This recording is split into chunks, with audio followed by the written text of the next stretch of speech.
Okay, after quite a layoff due to getting kicked in the stomach by COVID, I am back. The show is back, and very happy to be going at it again in 2022. I've got a lot of great guests lined up this year. Very excited about the podcast. It continues to grow, and I thank everybody for listening, subscribing, sharing with your friends, spreading the word as we just try to bring you some great information with some awesome guests, and it's been a great adventure so far. Today is no different. I've got my guest is one very cool dude. I really like this guy. I followed him on social media for some time before reaching out to him. And I'm sure once you listen to this episode, you're going to agree. And like many others, you're going to think that he's got probably the best job in golf, if not the world. His name is Kerr Dineen, and he's an editor for Golf Magazine and Golf.com. Now, why would I say he's got the coolest job around? Because he's in charge of content that deals with instruction, equipment, and health and fitness. So basically, he gets to hang around with the top coaches, top players in the world, all the trainers, and all the equipment geeks to kind of pick their minds and see what they're working on, or maybe even get some tips himself. And he gets to test the latest equipment before any of us ever even get to see it or hear about it. So can you think of a better job for any golf junkie out there? We had a great discussion about all these things, how he came to have such an amazing job. But you don't get there without being one very cool and very smart dude, and that's exactly what he is. And you're going to understand that after listening to him in today's episode. So grab your favorite beverage, relax, and give a big Golf 360 welcome to Golf Magazine and Golf.com editor and one cool mofo, Kerr Dineen. What's up, everybody, and welcome to the Golf 360 podcast. I'm the host, Pete Popovich. So you may be asking yourself, what is Golf 360? And Golf 360 is a show that was designed to introduce you to people associated with the game of golf to help you improve not only at your game, but also your life. Almost all of our guests are from within the industry in some way, shape, or form, but some of the guests we have are from outside the industry, and it mainly revolves around the business world with a few others scattered in here and there. Now, all of the guests that we have a few things in common. One, they all were highly successful and accomplished in their field. Two, each has something to pass along that will help you in your game and your life. And three, they were all more than willing to give back by passing along the things that they use to help them in their career, and even some of the mistakes that they made so that others don't make them in their journey. So I hope you find listening to them as enjoyable as I did interviewing them, and that each and every one of you benefits from the information that they so willingly and graciously pass along. This episode of the Golf 360 podcast is brought to you by Affinity Wealth Management Group. We all work exceptionally hard for our money, and none of us can afford to let that fall into the dark abyss of the big box financial service firms with their jack of all trades and master of none mantra, which basically means you become a number within a cookie-cutter model, which is often accompanied by massive fees. Your future deserves more than average returns, and at Affinity Wealth Management, they ensure that your financial goals receive highly individualized, tailored attention from experts who are in the industry to be great and not average.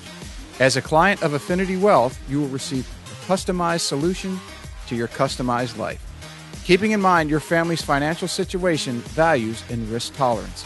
Contact them today at 248-840-3863 or www.affinitywealthmg.com. This podcast is brought to you in part by Just Thrive Probiotic. You may be surprised to learn that your digestive system is the key to creating and maintaining the quality of your physical, mental, and emotional health, and it's one of the body's most essential systems. That's why the majority of nutritionists today highly recommend probiotics as an indispensable nutritional supplement. As a discriminating consumer, you've probably been searching for a probiotic that is proven, potent, and effective, and you found it. Just Thrive is your best choice for maintaining a healthy lifestyle. Just Thrive Probiotic captures the power of hundreds of thousands of years of nature's design with a specialized bacillus strain formulation that guarantees survivability through the stomach and upper digestive system. Supports optimum gut health, digestive health, immune health, and delivers antioxidants. Great for adults, kids, and the whole family. Use promo code GOLF360 at www.thriveprobiotic.com for 10% off your order. All right, I am here with the famous, if maybe not infamous, Luke Kerr Dineen from Golf Magazine, golf.com. Luke, it is a pleasure to have you on the show. It's a pleasure to be on this show. Thanks for having me. I'm looking forward to it. You know, I've got to rub it in a little bit because if I'm not mistaken, you're living up in New York now. And Oh my gosh. right. Yeah. I know where this is going. and you were a one-time low country resident here in Hilton Head. And, you know, I was, as I was driving today and I had a sweater on, I was getting hotter than hell in my car, and I'm looking at the thermometer and what's happening up there. And I was like, I got to rub it in to Luke because he's got to be freezing his ass off. And meanwhile, I'm here sweating, pulling layers off. So I'm sure you're missing Hilton Head about this time of year. Oh, I'm just north of New York City, Greenwich, Connecticut. I'm looking out my window right now, and at about a foot of snow that's been there for a week now. Just so cold. There's ice everywhere. Golf season's just like long way in the future. Everybody at work's bummed out. We didn't get that much snow, so we were like, oh, maybe it's going to be a short off season this time around. But and we just got dumped on with snow. And yeah, high school and college down in Hilton Head, in Bluffton. I love that place. One of my closest friends is a clubhouse manager at Long Cove, so I Mm-hmm. always go down and visit him and play a bunch of golf. And he always talks about how great the weather is all the time. And then I come up and I start questioning my decisions every winter up in the Northeast. You know, if anybody, as we were talking before we came on, because I was obviously living here and playing when you were going to the IJG Academy and then you played at USCB. But if somebody looks at they get in your LinkedIn, they do whatever. And I've listened to enough of your interviews and discussions that what's very impressive is that you went on and you pursued the journalism part, but you did your master's at Columbia. Um, what was it that took you from the Low Country and was able to pull you out of here because it is such a nice area, and then go to somewhere up there? And it was, do they have a great journalism school? And forgive my ignorance on that, but what was the decision to go up that way? Yeah, so it really throughout my whole life, I've been just such a golf nerd. Just like loved reading about golfers of the past and of the present, and studying their golf swings and studying my own golf swing. I was like incredibly technical as a junior golfer and stuff, which was good and bad in different ways. But that I was at the International Junior Golf Academy, which was run by Gary Gilchrist at the time. So I was getting like a ton of this like golf education from an early age. And I just was drinking it in, just absolutely love it. I love the area so much. Like you said, I went to University of South Carolina, Beaufort, we got to number one in NAIA, which is the conference they were playing in at the time, which was really proud of. But I just very quickly started realizing like, I'm just not, I'm not good enough to be a pro. Didn't hit the ball far enough. Wasn't really working hard enough in the gym, sort of by choice. Really loved playing golf, but I just, I was playing a lot of golf with Kyle Stanley. Like I played a ton of golf with him because we were members at the same place. And, Mm-hmm. you can spot when one of these guys has it, you can't quite put your finger on it, but the way they hit the ball, the way it sounds, the different things they do, the shots they can just pull out of their back pocket, you can And just it kind of looks see it. exceptionally easy. They make it look so easy. Yeah. Tom McKnight was another guy who, Mm-hmm. US Am runner up I played a ton of golf with. And you can just see, like, you don't quite understand it, but you just see, like, wow, there's something there, and I just wasn't, I just knew that I just did, I had two way miles away. So, but sort of along at the same time, I started just getting really into journalism, media. And this was like a super interesting time in the space because like Twitter and Facebook and all these different things were coming along. I started writing for my student newspaper. And, I just kind of got hooked on that really. And so, after, well, in my senior year at USCB, I was just looking around for journalism programs.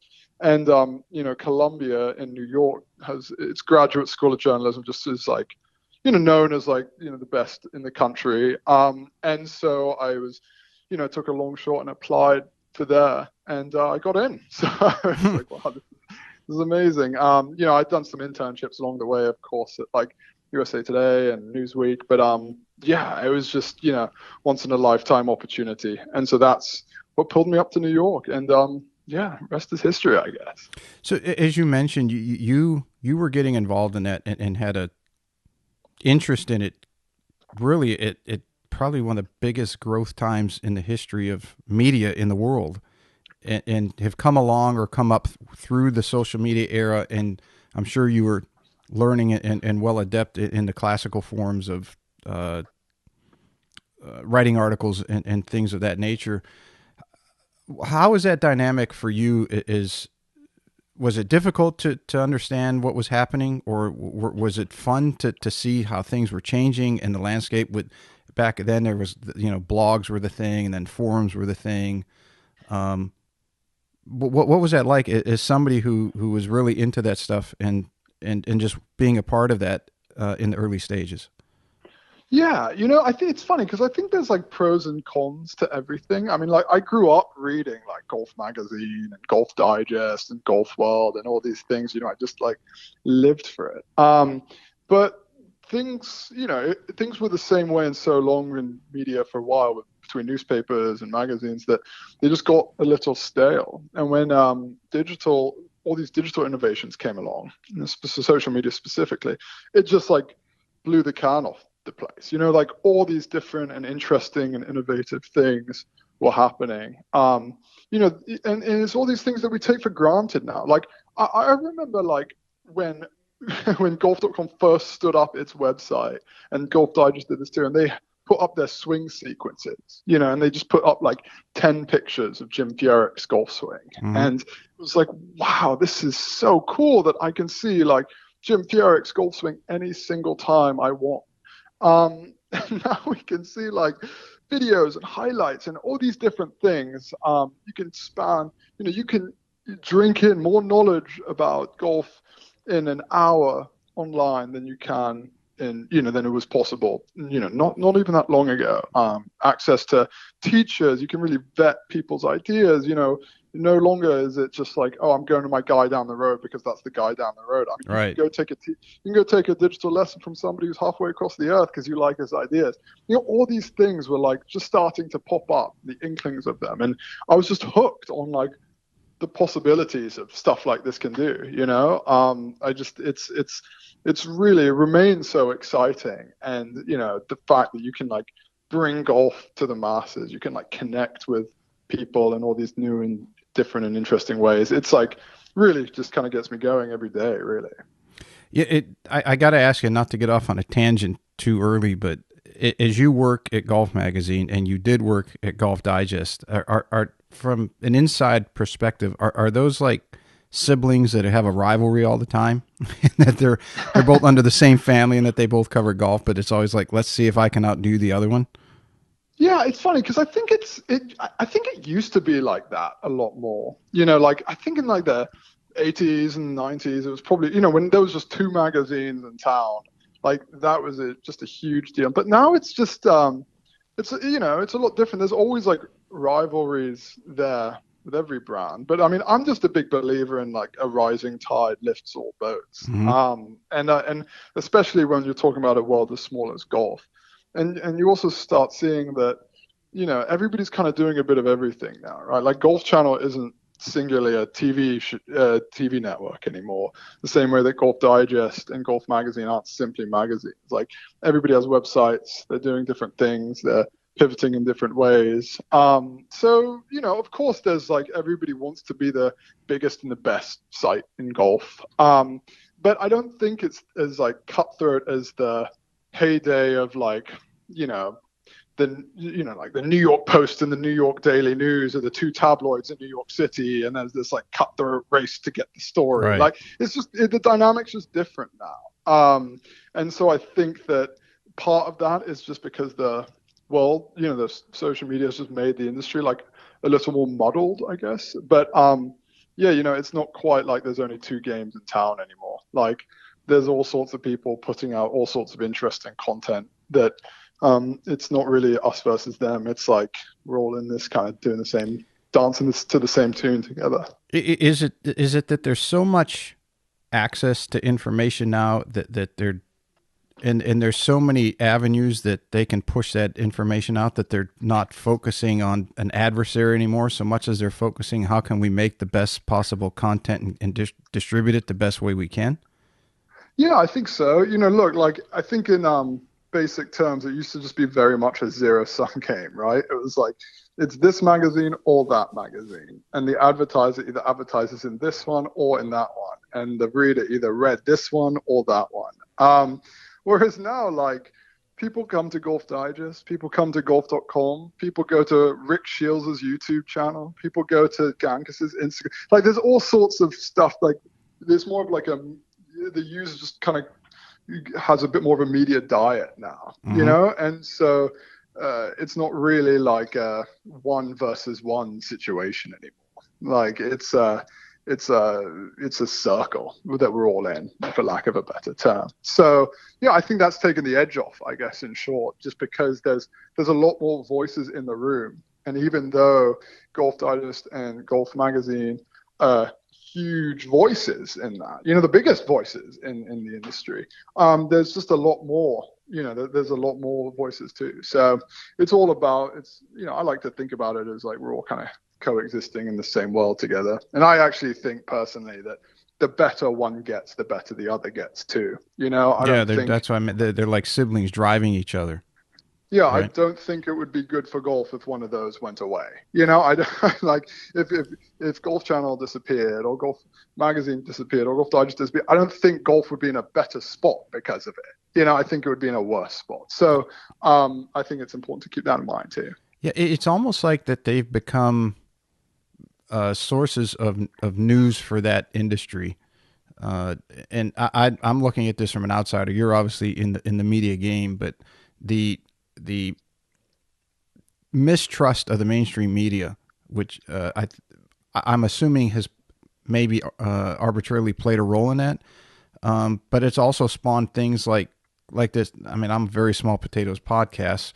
If you took it to a worldly level or national level, you've got people who are trusting the big name in podcasting right now is obviously Joe Rogan, right? They're leaving the mainstream because they're not getting reporting. They're getting bias driven information, political affiliation aside, and they're going to someone like a Rogan to get, hey, this guy's he's going to have differing opinions on, but at least he's going to be more or less down the middle, and we can make our decision from there. Where at the golf side seems to have made themselves media outlets, but they're doing so not to drive narratives one way or the other, but just to provide information for golfers, as you alluded to, where you can look at Rick Shields, you can look at Gankis, you can look at Martin Chuck, uh, Andrew Rice, a number of different teachers, and make your decision from there.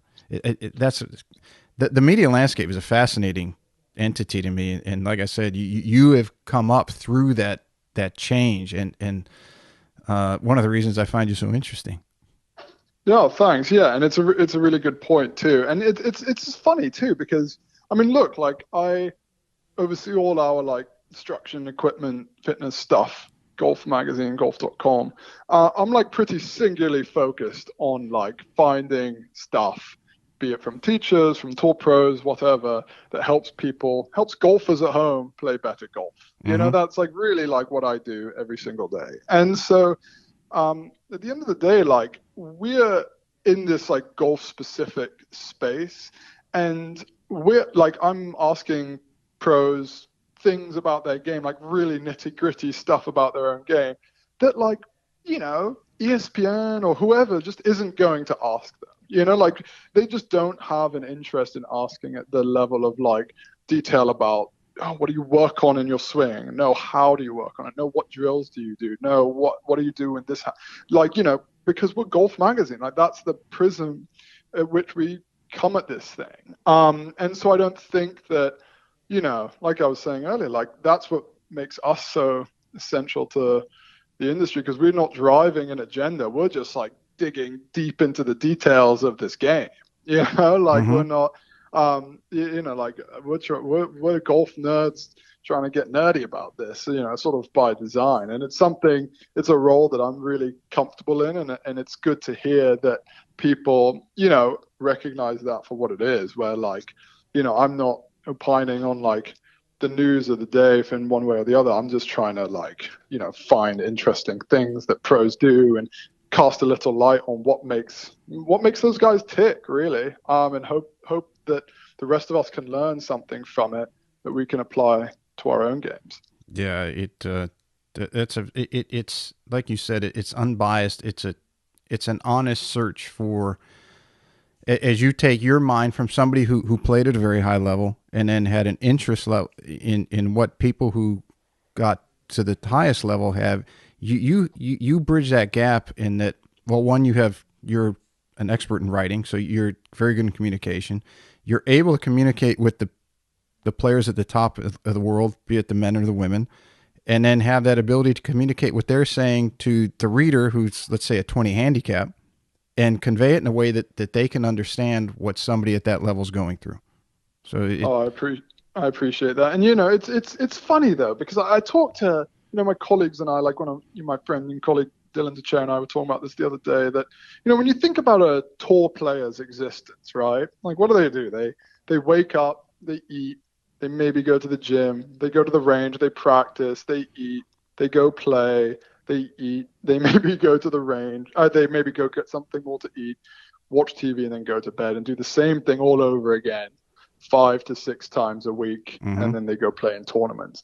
And then they get trotted up in front of media, and then they're being asked like, hey, Rory, what would it mean to you if like so and so player got to world number 3? And it's like, dude, like that guy doesn't care. Like, he just doesn't think about it. Like, but then if you ask him like, hey, like, how do you practice your putting when you're struggling from 15 feet? Like, then he'll go so deep on it for 10, 15 minutes, talking about his different things that he does and his drills and his swing keys. And this is what I work on. And this is how I do, because that is what, a player's existence revolves around, right? Like, they are golfers in this little hub they create for themselves to design themselves to be better golfers. And they're thinking about that basically 24/7. And they're like, it's like what makes them so good in so many ways, that they're so narrowly focused on this. And I always find that fun and interesting and exciting when we see that, because that's, I mean, at least from my perspective, that's when you get like the best answers from guys in this insightful stuff. It's got to make you feel good or confident that when you're in a room full of media personalities and somebody asks a question like that, I would think that you just have to smile and say, yep, that guy just made me look 50% better because he doesn't know what the hell he's talking about. So I would assume that the more people like that are in the room, for you, it's great, because any question that you ask that is relevant to, because you know what you're talking about, is just going to endear Rory or Brooks or DJ or whoever it is up there is going to say, yeah, I like this guy because he knows what the hell he's talking about. And that's a very good question. Yeah, and it's fun, and look, I get it. Like, between Digest and Golf Magazine, I worked at USA Today, and my job was to write like a game story. So like just have to write a piece that effectively recaps the day in a very neutral way. Now I have the luxury of just being able to pursue like different angles about stuff, interesting little things, and I don't have to worry about these like big, broad, generic recap. It's something like that. That's just not what I do. So that's, so I have, in some ways, I have the luxury of being able to like, ask DJ or whatever, like about his new green reading technique, and not have to worry about like getting a quote about how the course looked today. But I do think that media, just generally in golf, would probably benefit from being a little more literate on this stuff, because that just matches what guys look at. Like, DJ is probably not going to be super eloquent on like, the matters of the day, but like that guy really thinks a lot more about his golf game than maybe people at home may suspect. You Mm-hmm. know, I had a 15, 20-minute detailed conversation with him a few months ago about like this new way that he's reading greens and how that helps him. And then we went over and started hitting wedges, and he's telling me about all these different things he did to improve his wedge game and because that's what he's concerned with. You know, so it would be cool to try to tilt everything a little more in that direction because that's really what players want to talk about. You know, they're all golf nerds at heart too, and you know they care a hell of a lot more about that stuff than anything else. I get a kick out of when people make the assumption that DJ is just some jock and he doesn't he's not I guess cerebral might be the wrong word to use, but I mean you don't get to be number one in the world, especially in today's game, by not knowing what the hell you're doing and knowing what to do to improve. Now he obviously has Butch or Claude third helping him with the swing. I think they're still helping him. And advising, and he's got Gretzky, who's probably one of the greatest sports minds in history, but he still has to go out there and do it, and he's the one that has to apply himself. And you're not ignorant or let's call it dumb and reach that level. It's just I played at the very I didn't quite get my PGA Tour card, but I came close. I don't want to even get into how many times I missed by one, but it's like, do you realize how good you have to be, and you're not getting there if you're not very intelligent. Oh yeah, And he's very intelligent, because as you just alluded to. exactly, he really is. And you know, it's funny because at the November Masters, I was there covering that. And Rory is talking, and he was asked about DJ. Forget what the question was, and you know, Rory just kind of like brushed it off, but then said like, you know, DJ's a lot sharper and a lot more switched on than you guys think he is. Like, you know, you may not think it, you may play it off like he's not, but he is switched on. And that's really, you know, I was talking to a friend of mine who played college golf with DJ at Coastal Carolina, and I think the best way I can describe it is that DJ only really engages with stuff that he feels like it's worth engaging with. You know what I mean? Mm-hmm. So if he doesn't think it's worth his time, in a nutshell, he's just not going to bother with it. And you know, you're really going to struggle. But if he does think that it's worth his time, then it could improve his game or whatever, he will really go deep on it. And we see, you know, like to your point, you don't get to be Dustin Johnson, two-time major champion, you know, tons of PGA Tour wins, Ryder Cup hero. Like, he wouldn't get like that by accident. You know, he just is like, his part of his intelligence is knowing what to eliminate from his mind and knowing what to spend his energy on. You know, he doesn't sweat the small stuff. He has a really natural sense of being able to like reduce things down to like a really simple, essential thing, and then really just kind of go at it from that perspective. I think he has taken advantage of some of the media who don't understand the game, like we talked about, and think that he might not be a really smart person, and is more than happy to allow them to think that, so he doesn't have to get into any detail or talk to them about what he's doing. It's like, yeah, oh, you're right. Okay. Well, is there another question? Okay, let's move on. And then he can go off and do his thing, right? What he wants to do. So I think he's used that to his advantage. As I have watched some of his interviews and some of the questions I hear, and he's just like, yeah, I think you're probably right. Yeah. I mean, it's like the Bill Belichick. Yeah, and it's genius strategy in itself. Yeah, exactly. Like he'll make the answer really unpleasant if he wants it to, but then if you ask him about some tactical play, like he'll go really deep on it, because that's what he actually is interested by. So that's definitely the common thread I see interviewing tour pros. Let me jump a little bit over to your writing, because that's your profession. That's how you got started, and you still put out content online and in other places.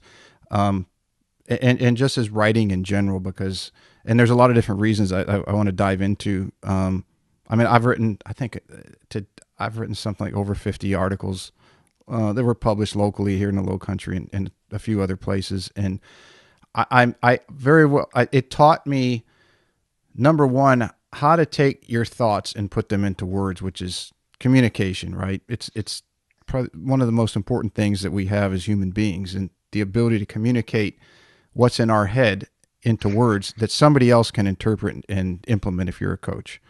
So as you're someone who is an expert in writing, and obviously we've established that your education in that field, from an early age all the way through college and your degrees and your profession, and we've discussed a little bit about some of the questions that people who are not very good ask. So in your opinion, what is it that makes a great writer? Yeah, so I think, I mean, look, like I don't want to, there are people who are like incredibly eloquent and can really turn a phrase in these amazing ways. I mean, Michael Bambo, who we work with, Dylan DeChere, a couple of guys who are just like truly talented. But, I think the best way to be a good writer is to read a lot first. That's really like step one. And for me, the essence of being a good writer, but also just like communicating well, is to like really, you're trying to get your ideas across in as clear and quick and relatable a way as possible. You're not trying to make it confusing. You're not trying to sound smart. You are trying to get the person on the other end to understand what you're saying in simplest form. That's really something that I prioritize a lot in what I read and in writers who I read a lot of, and it's something that I think is really the backbone of any good writing, right? Good journalism, good videos, good whatever. And so that's something that I think about a lot too, especially because when you're talking about some things that it's easy to get bogged down in certain things with the golf swing or golf, which is an inherently pretty nuanced, complicated game in and of itself. You're really like, the worst thing you can do is try to make it sound more complex, or even if it's accidentally make it sound more complicated than it is. All you're going to do is push people away, confuse them, leave them feeling worse. I mean, what you're trying to do is explain a concept or an idea in as simple form as possible and make it relatable. If that means using an analogy, that means using first person. That it really is the key, and to do it in a pretty brief way. That to me is what I think the spine of a good writer is. Do you think that you need to utilize writing in order to learn how to think clearly, or would you say you need to learn how to think clearly before you can write? So I often find that writing like organizes my own thoughts a little bit when it comes to certain things. Just putting it down, giving it some structure. It always, I mean, look, everybody's different, but I think for me, it always works in that direction. If I can put it down on paper and structure it in a way that it flows pretty coherently from A to B to C in a pretty brief amount of time, I think that is what often results in like me being able to communicate what I'm trying to effectively. When I just sit and stew on it, it seems to get more complicated. It takes a longer time for me to sort of get the idea across. I found out if I have to write something that I used to sit there and, okay, if I'm going to write on the grip or the takeaway or something, and I would just think of that, and then I'd write an article, and then I'd have to go back and rewrite it a few times, sometimes more than a few. But I found out later on that if I had an idea of how I wanted to break that article down and made somewhat of an outline, I didn't put 1A / lowercase or 2 and, the whole thing like you would scientifically, but I would just write on a scrap piece of paper the key points of the article I wanted to make sure I got across, and that seemed to organize my thoughts to a better level that made at least the flow of thought continue, and my mind wasn't jumping around. Don't get the monkey brain while you're trying to write down 3 things at one time, because I was writing shorter instruction articles, like 1,000 words or less. I wasn't writing novels.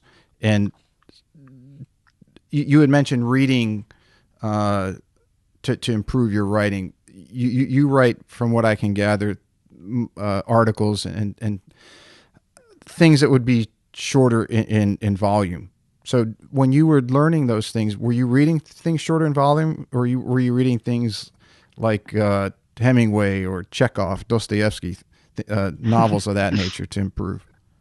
Yeah, I think you're spot on, by the way, about the outlining stuff, and I think that's a really important point to any coaches who may be listening, who may be writing articles or doing videos about stuff. Is that you're not trying to conquer the world with one piece of content. You're trying to accomplish like one goal, and usually that means touching on two or three things in order to help you do that. So, Mm-hmm. Staying focused on that is really like the key to doing it. And then, yeah, as far as like, I was an English major in college, so I had to read a bit of everything. But I mean, the stuff I actually enjoyed reading the most was like the shorter stuff. I've always loved reading opinion articles.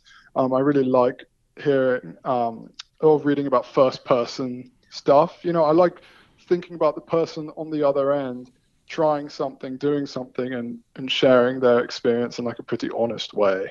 So that's the stuff I always like. I always like the articles too that just don't have a lot of noise sort of surrounding them. That's just trying to like explainer type content. That's trying to help me understand this like complicated world that we're all living in a variety of different ways. Like I don't really care about like the fluff in some ways. I just want to know. Like I just want to make sense of stuff a little bit. Yeah, if that makes sense. Keep it simple, but give a basic explanation. Yeah, like I'm just trying to I'm trying to understand what's going on, and then I can go read some opinions about it to educate myself on like that level too, which is often can share some good insights along the way. But it's like the stuff that gets caught in between where it's trying to do a bit of everything. That's to me is when it starts getting messy, and I feel like I don't quite know what the target is that I'm aiming for, so to speak. Yeah, there's a big difference between knowing what your target is and aiming for that, and then shooting your arrow and then drawing the target around it. Yeah, Right? exactly. Yeah. And the latter, you're never going to produce anything of value. It's just like you're doing it to go through the motions. If you go through like the challenges and the frustrations, and you've got 100 pieces of paper in the old days on the floor because you start an article and you crumble it up and throw it on the ground.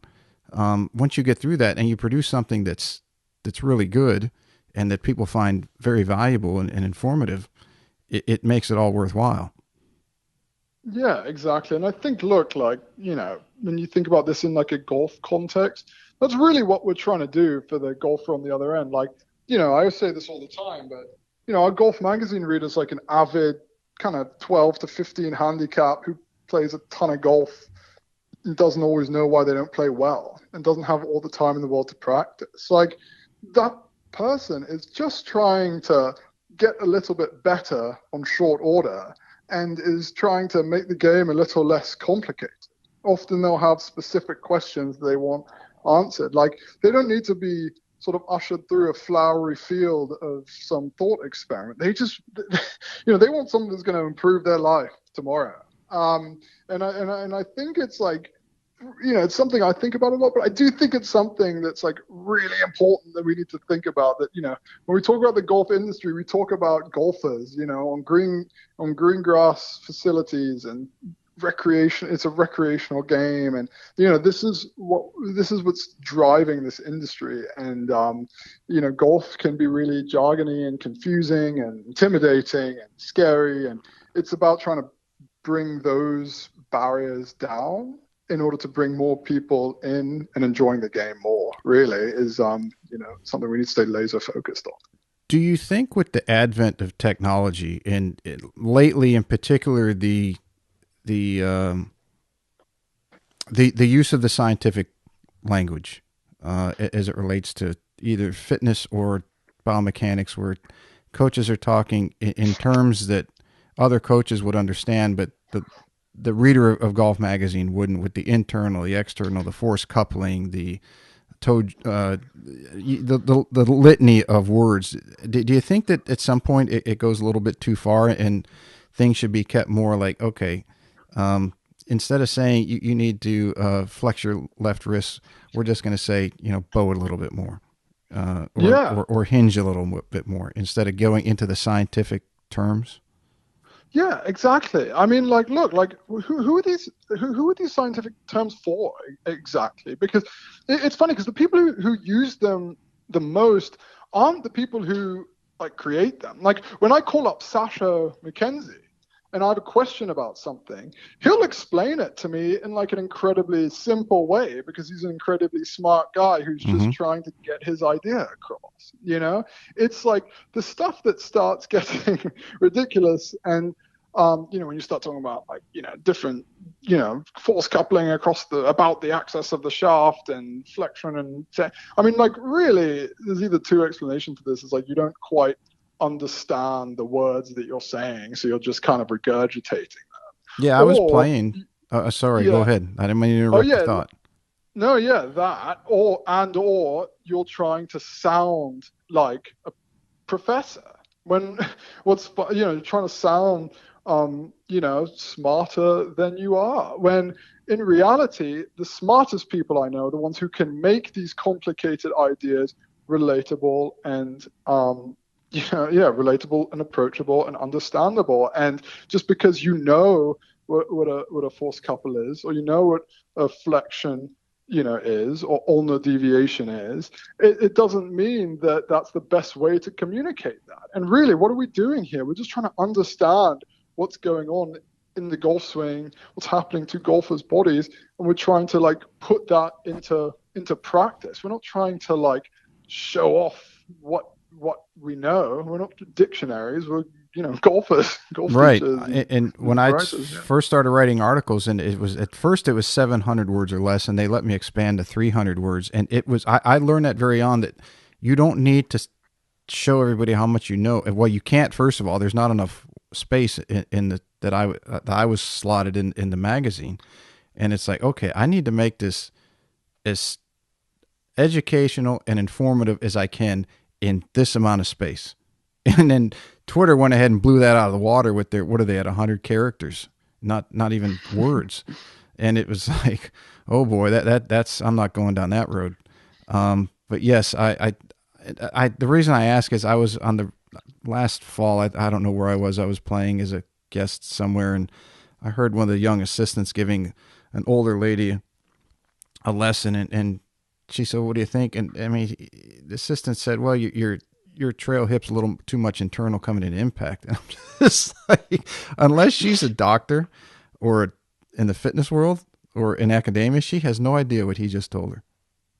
Yeah, yeah, and it's like, look, like I get that, mate, it's probably coming from a good place, right? You're a Mm-hmm. golf nerd, you want to nerd out about it. But again, like this lesson isn't for you, it's for them. Like you're trying to have them walk away from this experience knowing more than they were, not more confused. And so I think that that's just something that, it's not always appealing because sometimes you want to like strut your feathers a bit and show off how much you know and these concepts. But again, like it is a cliche, but the smartest people around aren't the ones who do that. Like they're Mm-mm. the ones who know it and then are smart enough to turn it into something that like somebody can understand. And that's kind of the goal that we're all trying to strive for, especially when you start getting really into the nitty gritty of the golf swing, which can get really complicated really fast, as you know. Yes, and I don't fault the assistants or coaches, whoever's doing that teaching, because at least they have the desire to take their skill to another level, and they're taking the opportunity to learn these things. It's just, where do you apply it, right? And that that's a skill that you have to learn. I mean, how many young apprentice teachers or coaches or assistants do you know that no, just don't have the experience on gathering all this information and then knowing where to apply it? That just comes through experience and mistake. And if they make the mistake now, so long as they learn from it, I got no problem with somebody trying to improve. even if they explain it in words that a senior member might not comprehend and look at them like, the hell are you talking about? It's yeah, no, it's a really good point. Like you're saying, like that's not what some of the best lessons people will have are just, they're the ones where they can actually walk away from a lesson knowing, knowing what they need to work on, Mm-hmm. knowing why. No, I mean, really, knowing what goes wrong and why it goes wrong in their swing and how they can fix it. Um, that's like the goal, right? And I'm not saying this from a coach's perspective because I'm not one. I'm saying this from a student's perspective because I've taken a million lessons from tons of different teachers. It's like really that's what is the determining factor in a good lesson. It's like knowing what the hell I need to work on and why. Yeah. For the people out there that might not be know you by name or know, well, they probably know you by name, but they might not know what you do. Um, and you being in charge of instruction, equipment, health, and fitness, a lot of people would say, "Well, do you have the best job in the world?" I mean, you get to rub shoulders with the tour pros and the coaches and all the equipment manufacturers and these health fanatics and very smart trainers. You've got to, and then you just get to pick their brain and learn more about it. That's got to be uh, one of, if not the best job around. No, I mean, I'm so grateful and lucky. I mean, for a golf nerd, it like certainly is tough to beat, right? Like, being able to nerd out with some tour pro, with Bryson about, some thing, the stuff that he's working on, it's like, it's like it's like a pig in shit, right? Like you can't get much better than that. Mm-hmm. So yeah, that's what my role is at Golf Magazine. Like oversee all the game improvement content, all our service journalism, and so we have an awesome team of content creators who like help me out with all the stuff, and it's just it's so much fun. Has there been anything with the people in each of those segments that that you found exceptionally interesting? That one stood out over the other cool shit that you get to do? As far as like specific people or ideas Yeah, or what? whether it was an idea from a coach or a coach or a player or a strength coach or equipment, if you got to hang out with the inside of a tour van with somebody, or just an engineer or a ball development person, or I mean, the list is endless, and I just wondering if there was any of them that stood out that just blew you away. Like this was one of the coolest things I've ever done or gotten to sit here and listen to somebody talk about. Because Yeah, so I would have to imagine you get to do a lot of cool shit on a regular basis.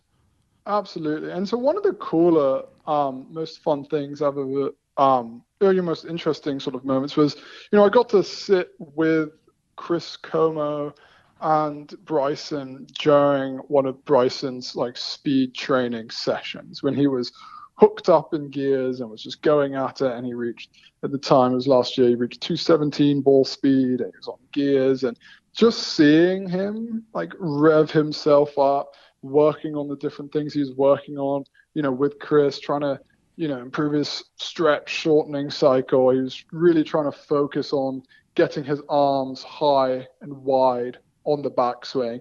And then, as he would describe, just kind of pull them close to his body as quickly and as fast as he can in transition.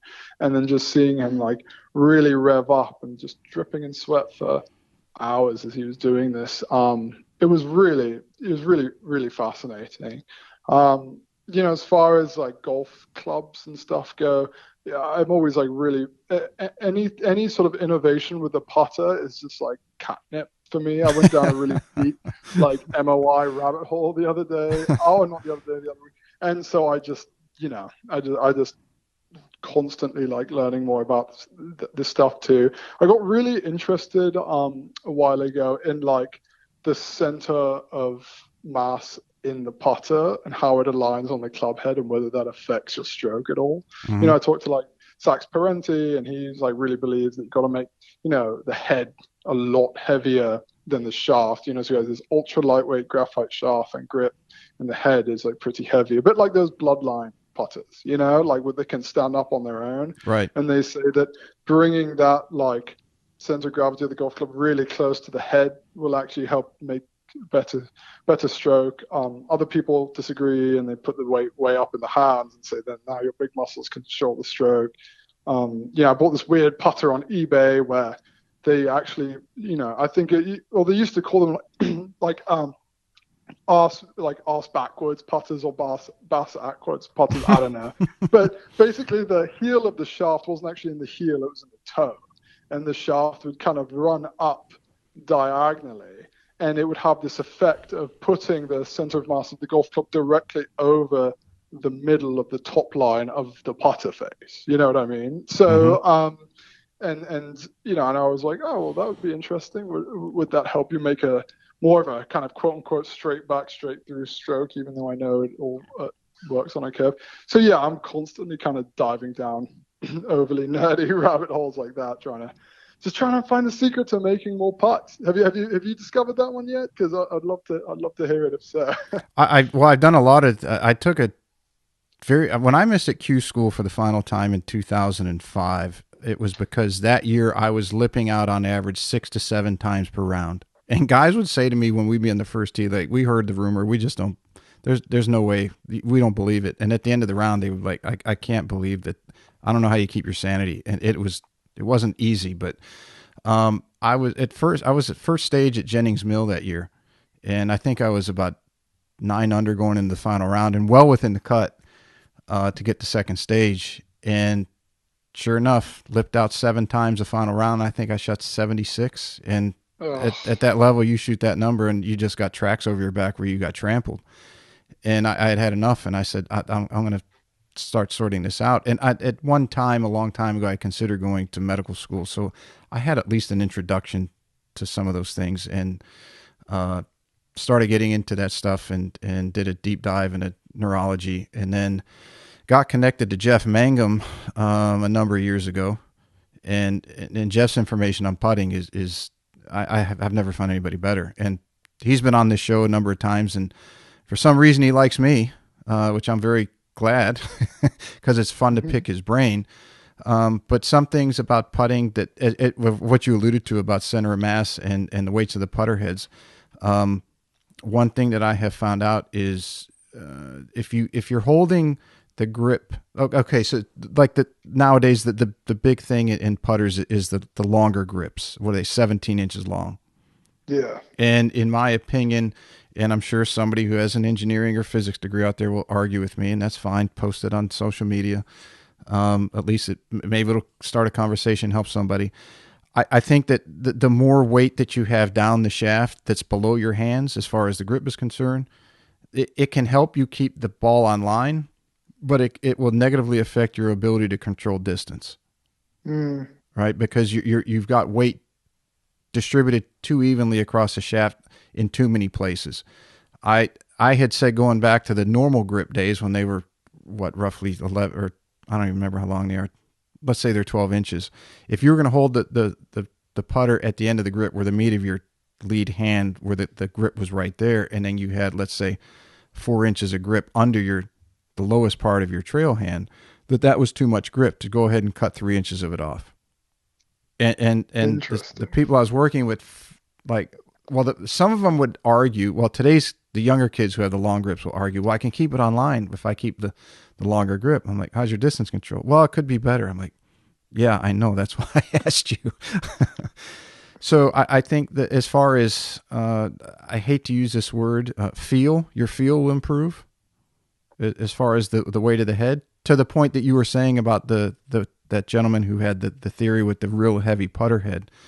And then I've got some formulas for, depending on head weight and how much flex you want to feel in the putter shaft, how far you're going to tip the shaft and then cut the length. So I've got a few Yeah. small tricks, and I'll message those to you if you want to play around with those, since you like to go down rabbit holes of putting. I got a whole bunch of stuff like that. That's fun to Oh, play with. yeah.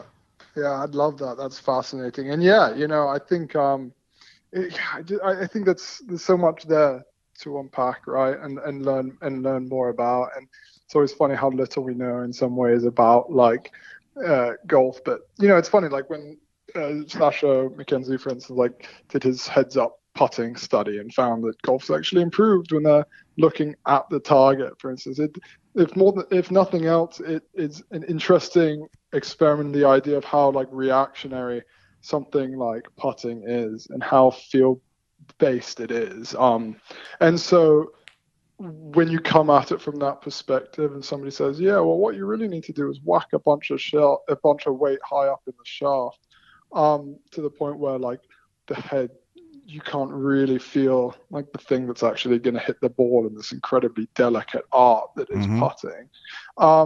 It doesn't pass the smell test. Like, look, they're like smarter people than me figuring all this out. But that's just, at least the perspective I come at it with, which is why I kind of prefer. And then, you get all this anecdotal evidence where you look at these great putters, you look at the Tiger Woods, the Crenshaws, they have these like skinny, skinny grips on these like light putters. And they're really talking about like feeling it in their hands. And I think there's a lot there. And I think that the further away you get from that, from the idea that you need to cultivate your feel on the greens, the more sort of problematic it can be. But then somebody like Bryson comes along who's, locking into his left arm and he's measuring the length of his backstroke when it comes to long putts and has become an objectively much better putter because of it. And he's taking this incredibly scientific approach. And so, there's clearly more than one way to skin a cat. My idea on distance control or speed control in putting is that it is innate in that your arms, the body has certain ratios to it. So how long your lower body is in relationship to your upper, and then how long your arms are as you hold the putter. The important thing to remember is your cadence or your walk is coordinated between the length of your arms and the length of your legs. And you did not have to sort that out as you grew up. It happened on its own. So like when you see kids who are usually teenagers or late or early adolescents and their legs grow faster than arms, they usually trip. And that time frame can last anywhere from a few days to a few weeks as their brain recoordinates the patterning between the swing of the arms and the length of their step. The reason that's important in distance control is how far back to take your arm to make an object go X distance. So a lot of ladies that come to see me in golf schools, in particular in putting, they'll say they have horrendous distance control, and I'll toss them a ball and ask them to throw it back, and I'll start backing up from 3 feet to 10 feet to 20, and they can come relatively close to hitting me on each time. And I say, you don't have a distance control problem.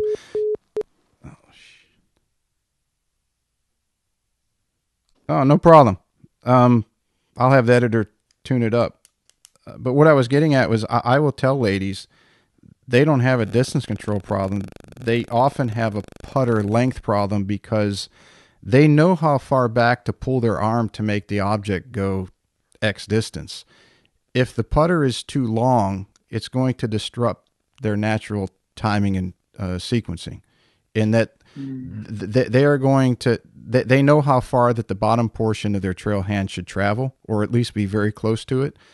And if the length of the putter is too long, what they're sensing, that putter is not reaching its final position, but their hand is sitting there waiting because it's reached its final position. Does that make sense? Yeah, that's fascinating. Right. And so it makes a lot of sense. Yes. So now they're waiting for the putter head, and in the meantime, their brain's saying, okay, time to go the other way. Well, now they're out of sorts, and that suffers. Or if it's too short, there's not that lever becomes too short, meaning the putter, and now the head of the putter hits finish position before their hand hits its finish position. And now they're out of sorts in the opposite direction. And the same thing happens in the full swing.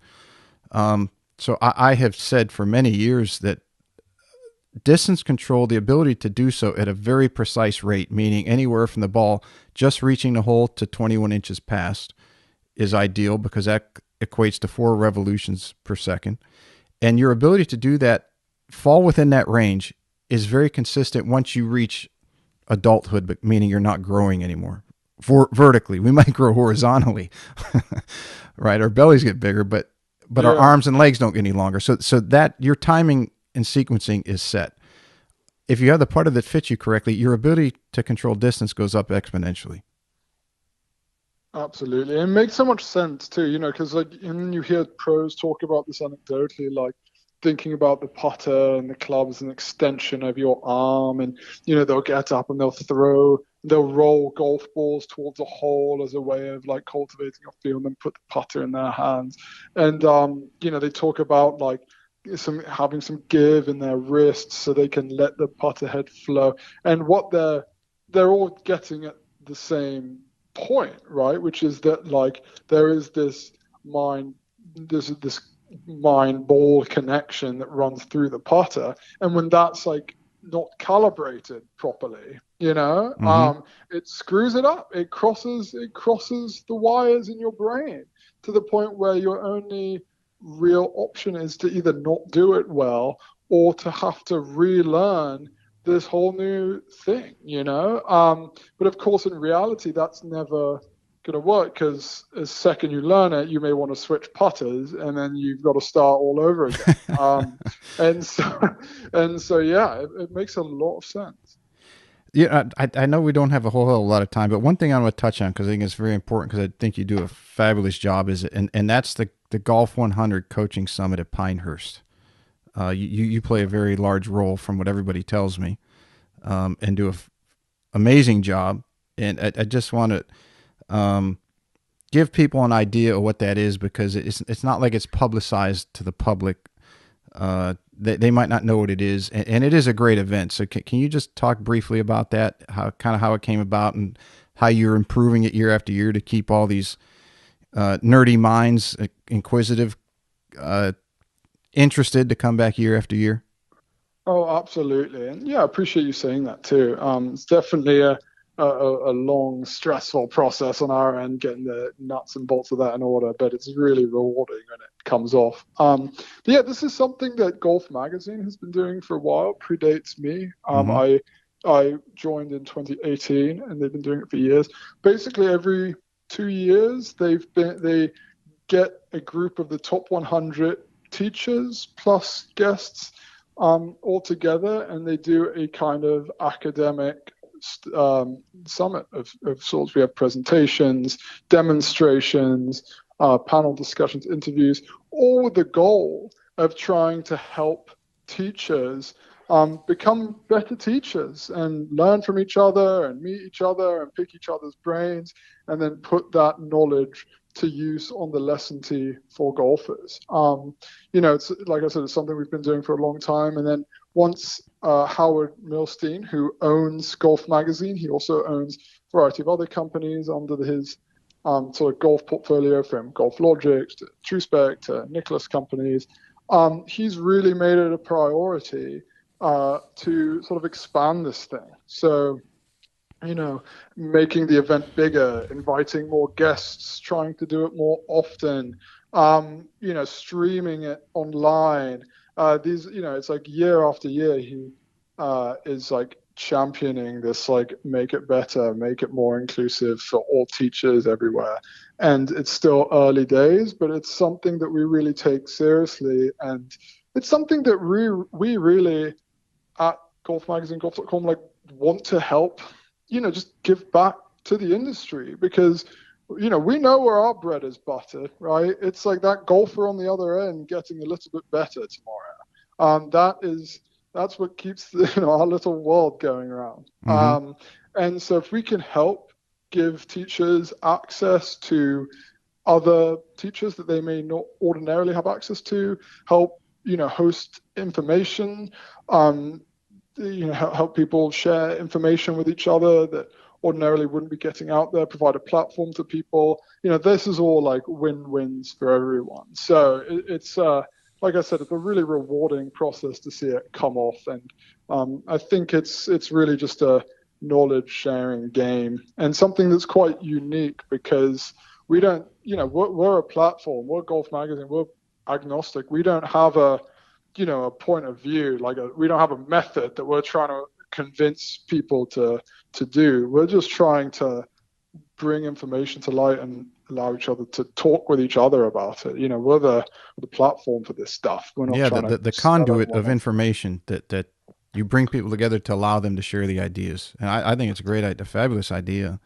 Um, Oh, thanks. Yeah, and so and yeah, it's really rewarding. one of the reasons I say you guys have done an amazing job because I mean the people you get to it, and I mean we have a number of I think Andrew Rice, Tim Cook, Jason Sutton, um, who there's a couple other guys that moved here in the last year or so that go up and they all talk how great it is, and then you compare it, and I'm not, this is not a knock on the PJ. So if anyone's out there listening, say, well, Pete and Golf 360 are bashing a PJ. I'm not, but if you compare it to something like the old teaching summit, it's like how did one just slowly fall away and this other one just filled the role and has made it better and better every year and where people want to participate. Yeah, it's an interesting thing, and like this year, well, 2 years ago was my first summit. We had like George Gankus giving Mm-hmm. an online, or we had him doing an in-person lesson on a couple of our editors, and this was still when George was pretty new on the scene. People kind of knew who he was, but didn't know what his deal was, and suddenly he's able to like interact in a first-person way with teachers and talk it through, which is a pretty unique thing because it's this blend of presentations, but also networking, for lack of a better word. This year we had Bernie Nasia, a great top 100 coach, and his student Kyle Berkshire hitting balls on a simulator on stage, breaking it all down. We had Bryson, who's our playing editor, Zoom in for an interview for an hour-long discussion, and again, like all about just like nitty-gritty stuff with his game. How he practiced when he was a junior golfer, and he goes for 10 minutes about how he went through 6 straight weeks when he was 15 playing only from the forward tees, and he shot 58 once and 59 twice to teach himself how to score. Wow. I mean, like, this is just not stuff that you get when he sits down at a press conference, for instance, because he's not asked about that, and he doesn't want to give enough time to have to go into those nitty-gritty details. So yeah, this is it's always really exciting to see it happen, and all the interesting stuff that comes out of it too. I mean, I'm always just blown away by the minds that are in this industry, and for as much as some of the technical stuff can be complicated in terms of how it's communicated, it's really encouraging that it's there to begin with, because we're not really guessing anymore. We're learning more and more, and we're validating it, and we're having it held up to more scrutiny than ever. So it's a bunch of really exciting things that are always kind of cooking at that place. I've got I might just come and hang out outside just to try to get some of your attendees to come on the show and or just I've even thought of calling it, because this is obviously 360 because it's all encompassing, anything that has to do with golf. I thought of having one called Golf 180 as a subset, and the 180 obviously is half of the 360, but we do long form, but the 180 would be 180 seconds. It'd really be 3 or 4 questions, 3 minutes or less, and boom, boom, boom, boom, boom, and hey, great, thanks for your time, and then just put that out there so that it won't take too much time. Guys who are very busy can come on and get in, and then they get out in their 3 minutes. And I thought that would be a really cool idea to try to do. It's a good idea. Next summit, I'll get you in the loop. You buy me a whiskey, and then we'll talk about it. Over. I got 2 cabinets. next time you're down on the island, you let me know, and we've got plenty that we can sit on my back porch and solve the world's problems over. Oh, that sounds great. Yeah, I got into whiskey a couple of years ago and just went down another rabbit hole, learning all about it, and it's just it's great. So anytime you want to nerd out about whiskey, I'm your man. All right. Well, I tell you what, I know we're short on time. I want to do the emergency 9, the rapid fire, but just if you promise to come on again, because I got a lot of stuff I'd love to talk to you about that. And now that you brought that up, I'm sure we can have a whole show on just whiskey and bourbon and the differences between the two. Oh yeah, absolutely. Yeah, I'd love to come on again. All right, real quick. So obviously, you if anyone hasn't figured it out yet, you have an accent from the UK, and I'm sure you're a huge fan of the Ryder Cup, as I am, and people on this side of the pond. If you were to make a Ryder Cup team, what would your Ryder Cup walk-up song be to the first hole? Oh, that's a good question. Um, what about like Having a Good Time by Queen? That'd be a pretty good one, Hmm. right? Europeans generally have a good time at the Ryder Cup. Though I can't do There's all no my doubt shit about that. talking now because because of how badly we all waxed. It's painful. Let's see. Your go-to drink on the golf course. Ooh, go to drink on the golf course. Even though I'm more of a whiskey man, I generally like a gin and tonic on the golf course for Yeah, a little whatever more reason. refreshing. Whiskey's not going to do you really well if you're trying to play Yeah. decent. Although you know what is good, they have these things called fescue rescues at Erin Hills, where it's like some magical combination of like lemonade and whiskey, and like it was incredibly good. So, but that's very specific to Erin Hills. So I think like rank and file golf around, getting a drink at the turn, it's a gin and tonic for me. Fair enough. Being the wordsmith and the literature person that you are, what's the last book you read? The last book I read, I'm currently reading a really nerdy one called 11 Gods and a Billion Indians, which is about 700 pages worth of the evolution of Indian cricket. I don't think that would be overly transferable to everybody else. One book I really liked that I read cover to cover recently is called Subtract. It's by Lady Klotz, I believe. I'm probably butchering her name, but it's called Subtract, The Untapped Science of Less, I think is its subtitle. And it's all about how humans are kind of hardwired to solve problems by doing more. So it's Mm-hmm. like, the solution to this problem is only if I did this. If only if I added this, then I would fix it. When her premise is, or his premise, excuse me, is that really the best way to solve problems is by stripping things away, is by figuring out like, okay, there are too many variables here. What can I cut first before I start figuring out new things to add? So if we take that approach to golf, for instance, like thinking about like, why aren't I hitting the ball straight? It's like only if I need to add this movement, then it'll match up this movement and do this. I mean, really, sometimes the best answer is the simplest one, Mm-hmm. the one that can remove variables. So, yeah, Subtract. It's a good book. Very cool. Let's see here. 100 years in the past or 100 years in the future? Where would you rather be? 100 years in the past. I think it'd be awesome. I'm a big history nerd, so what would that put us in the 1920s, the Roaring Roaring 20s? Twenties. That wouldn't be too bad. Yeah, that'd be fantastic. And especially if I could keep my golf knowledge now, I feel like I could stand a chance in some level. Let's see. Do you look more forward to the Masters or the Ryder Cup? Oh, that's a good question. It's funny because even though I was raised in England, I'm a I grew up in the Low Country really, so I love the Masters. Mm-hmm. That's why I made it. Used to buy tickets outside and go in after lunch. But I think I get more amped up for the Ryder Cup. It's my absolute favorite in golf. Um, yeah, so it's a tough one, but mostly during the Ryder Cup is what I like. There's no right or wrong answer on that one. They're both awesome events. A couple Oh more here. yeah. Most used app on your phone.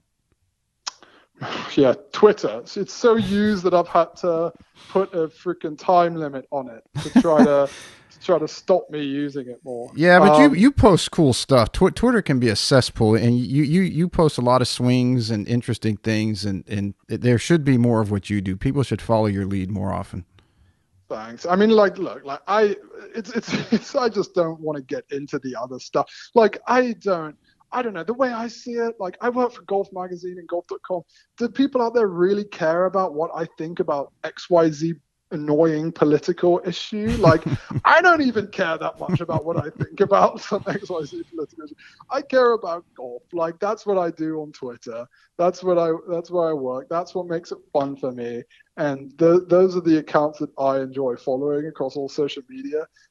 Just because I'm subscribing to somebody for one thing doesn't mean I sign up for all these other things. So I try to keep it fun, keep it light, keep it informative. Best way. Happy Gilmore, Tin Cup, or Caddyshack? Oh, Tin Cup. I'm a huge Tin Cup fan. I love Caddyshack, don't get me wrong. And I like Happy Gilmore, but something about Tin Cup just hits, you know. I just think that abbreviated follow through, the scenes, the ending is like an underrated plot twist. Like how many movies end in a way in which like the lovable main character doesn't win everything. Yeah, in fact, Yeah, he blows it. He not just he doesn't win, he ruins it. he blows it, and it's like a great, you know, yeah, he implodes in like historic fashion, yet you still walk away feeling good about it. Um, you know, yeah, long live the 1996 U.S. Open. Two more. How much money would it take for you not to play golf for a year? For a year? I mean, living in New York, you got to take about 6 months off, so you're halfway there. yeah, I'm about halfway there. Oh man, like I don't know. The price would be a lot lower for my wife probably, but it's gotta be about $1 million, I think. It would be pretty tedious for me to have to write about all these interesting golf things. I mean, part of the gift and the curse of my role is that somebody will say something interesting, and I'm like, oh, I gotta go try that. And then I go to the range and go play, and you know, it's like this is the happy place where I like to live. The ability to not pick up a golf club and play it just be kind of a bummer, you know. I don't think somebody hand me a $500,000 check to not play golf for a year. While it would be tempting, I don't necessarily think that would make my life better. No, you might get part way through and you'd be so irritable. Your wife would say, "I don't care about the money. Go play." Yeah, exactly. Maybe that's the strategy. Yeah. All right, and the last one, everyone gets the first one, the last one, the same. Is, in your opinion, as far as the golf world is concerned, who's the GOAT? Who is the GOAT in terms of players? Who's the best player of all time, or greatest player of all time?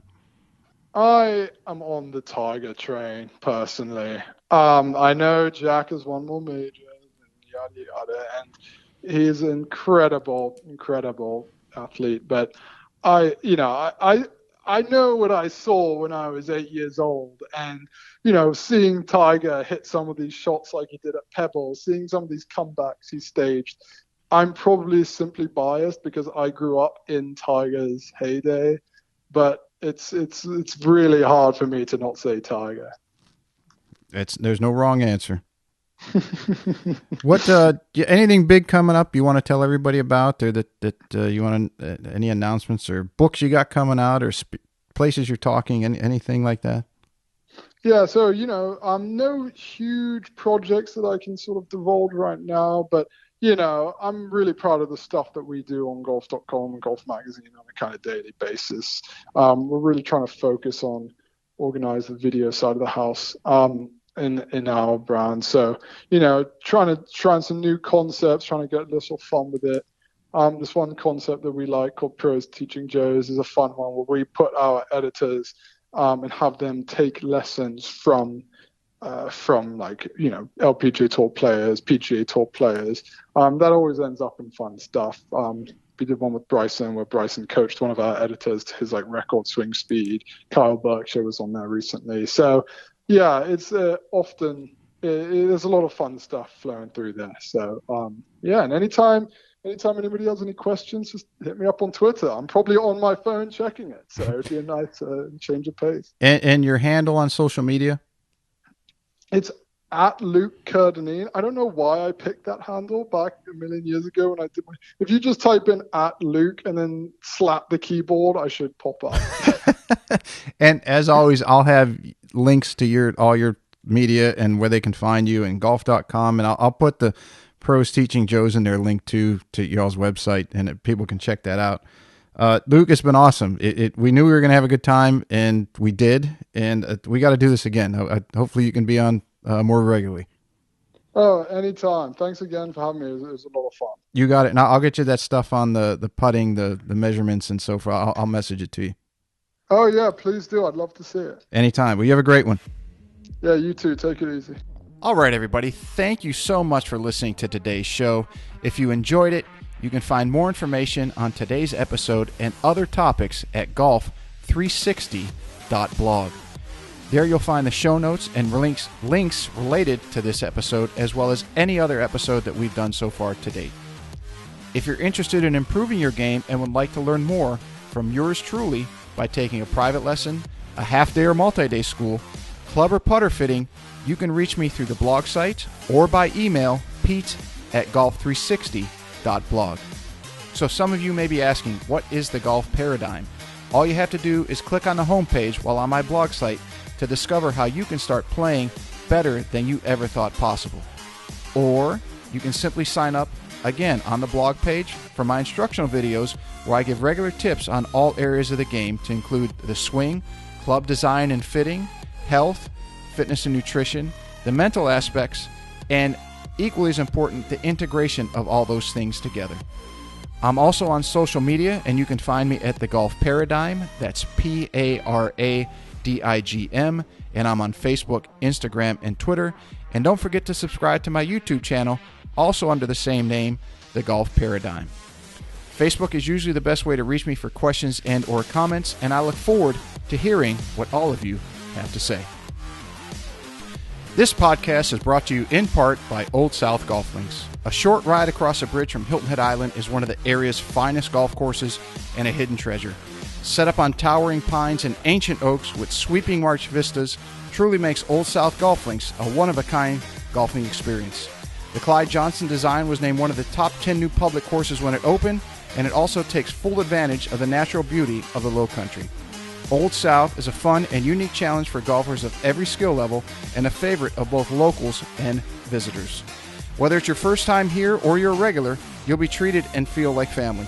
From the bag drop to check-in at the fully stocked pro shop with both men's and women's apparel, to breakfast or lunch before or after your round, the staff is always ready and willing to help. Experience for yourself why Old South is one of the premier golf courses in the Hilton Head area and why it will quickly become a favorite of yours too. Visit them in person or online at www.oldsouthgolf.com, or to make it tee time, simply call the Pro Shop at 843-785-5353.